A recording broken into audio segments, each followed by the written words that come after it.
He had lived alone for 12 years, and in all that time, nothing had ever happened.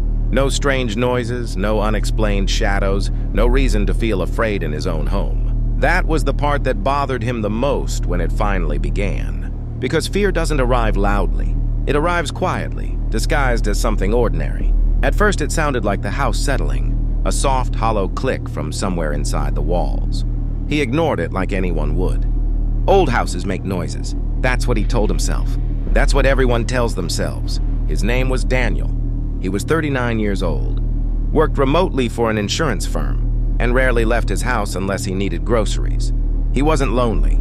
At least he didn't think he was. He liked routines.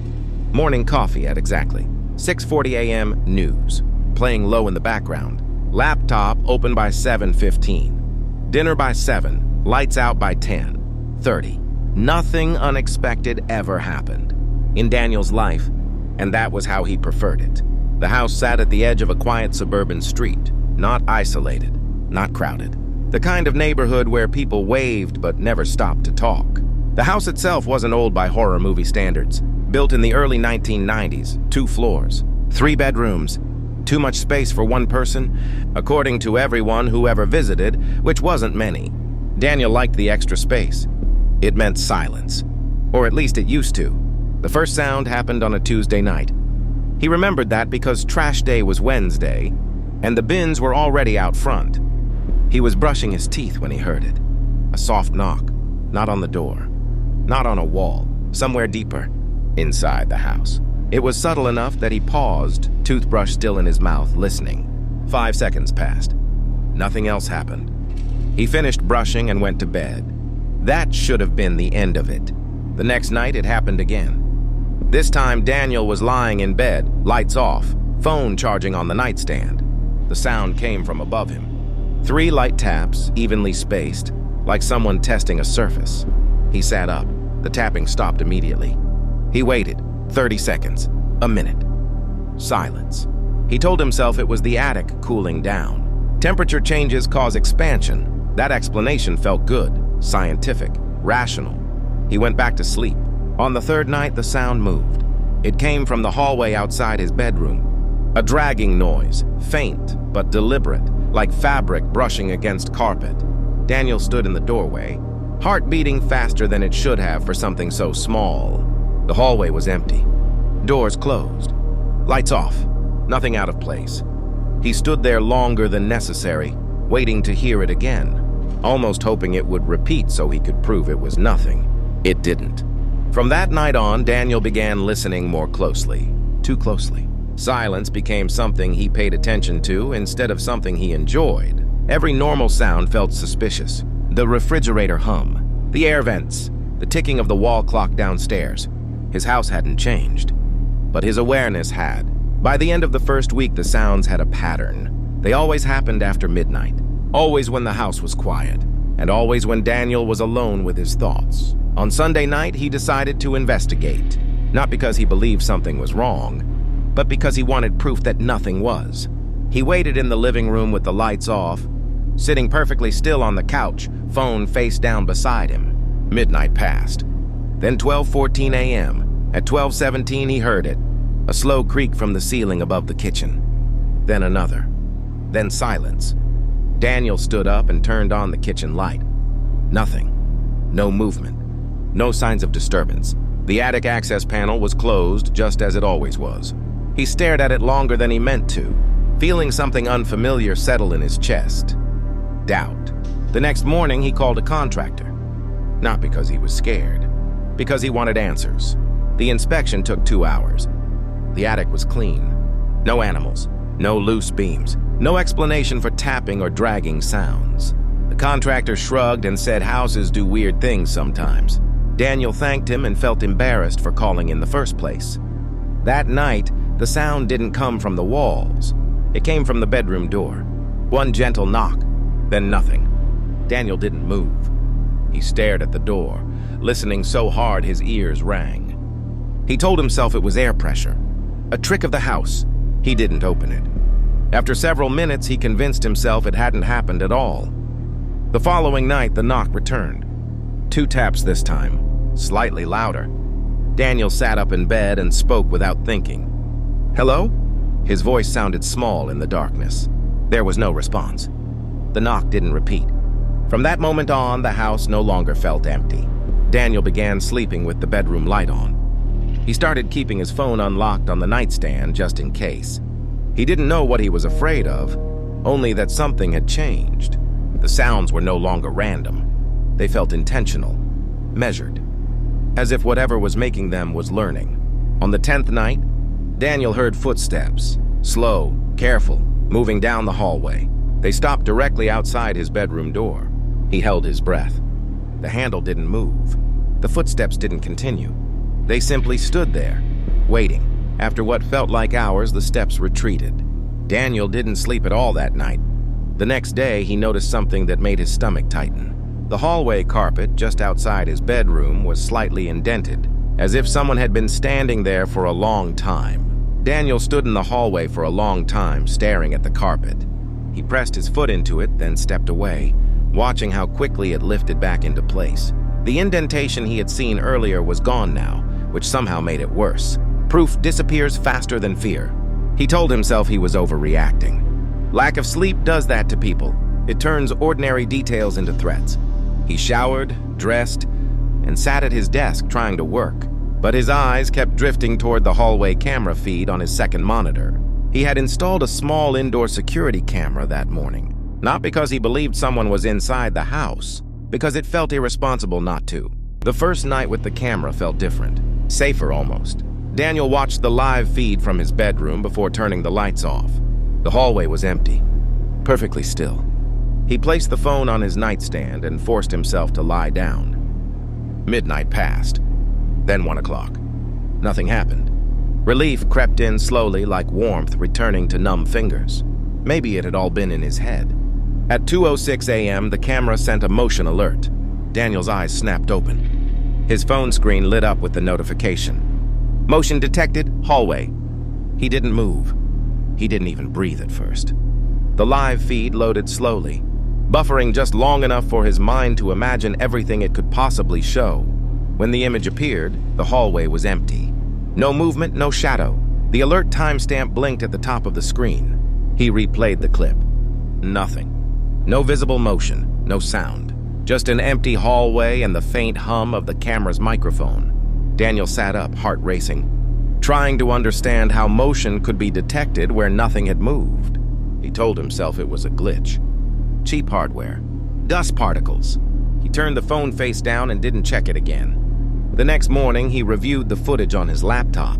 He slowed it down frame by frame. At exactly 2:06 a.m., the camera image distorted slightly, just for a fraction of a second, a blur near the bottom of the frame. It wasn't shaped like anything recognizable, but it wasn't nothing either. Daniel closed the laptop and decided not to think about it.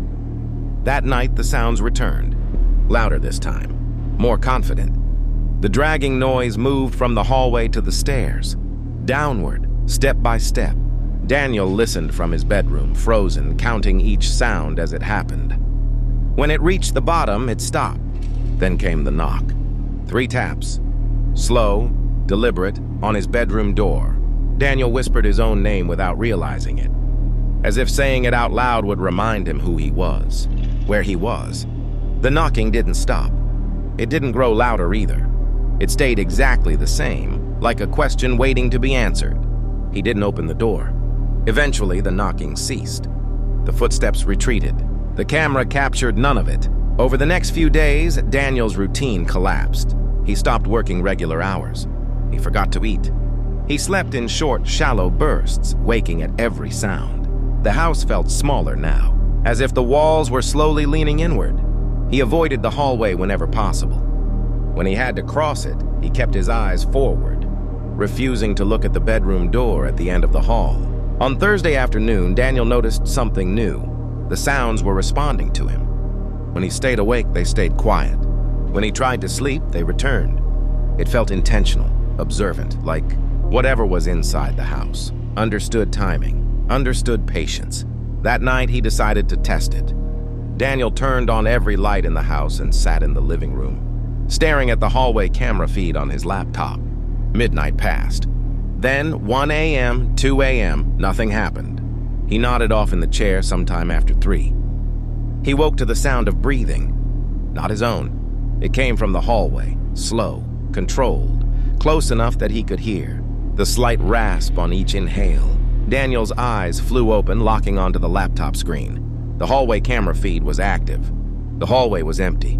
But the breathing continued. Right outside the camera's field of view, just beyond where the lens could see. Daniel stood up, legs shaking, and spoke softly. "I know you're there." The breathing stopped instantly.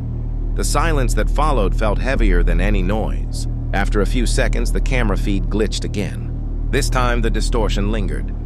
The image warped slightly, as if something was passing very close to the lens without entering the frame. Then the feed cut out completely. Daniel didn't sleep at all that night. By morning, he was certain of one thing. He was not imagining this. Something was happening inside his house. Something that didn't follow normal rules. He called the police. He explained the noises, the footsteps, the breathing. He left out the parts that sounded unbelievable. The officers were polite. They searched the house. Found nothing. No signs of forced entry. No hidden rooms. No evidence of another person. One of them suggested stress. Another mentioned sleep disorders. Daniel thanked them and watched their car disappear down the street. The house felt louder after they left. That evening, Daniel noticed a new detail. The bedroom door, the one that had been knocked on so many times, was slightly scratched near the handle. Thin marks, shallow but deliberate, like fingernails dragged across painted wood. He touched them lightly and pulled his hand back as if burned. The sounds no longer waited for midnight. They started just after sunset. Soft movement in the walls, slow pacing on the stairs. Occasional knocks, sometimes on doors, sometimes on nothing at all. Daniel stopped turning the lights off. Darkness felt like permission. On Saturday night, the voice finally came. It was quiet, almost respectful. It spoke from the hallway, using the same tone someone might use to avoid waking a sleeping child. "Daniel," it said, just once. Perfect pronunciation, perfect timing. Daniel didn't respond. He pressed his hands over his ears, but the voice felt closer than sound. It felt internal, as if it wasn't traveling through the air at all. The camera recorded nothing. The next morning, Daniel packed a bag. He decided to leave, just for a few days. Enough time to think clearly, enough time to remember what silence felt like. He loaded the car and stood at the front door, keys in hand. As he reached for the handle, the voice spoke again, this time from inside the house. From everywhere at once. "You never said goodbye." Daniel froze. The front door locked itself with a sharp click. The hallway camera feed turned back on by itself. On the screen, something finally appeared. Not a figure, not a shadow, just a slight depression in the carpet, standing exactly where Daniel had stood nights before, waiting. Daniel didn't scream. The moment didn't allow for it.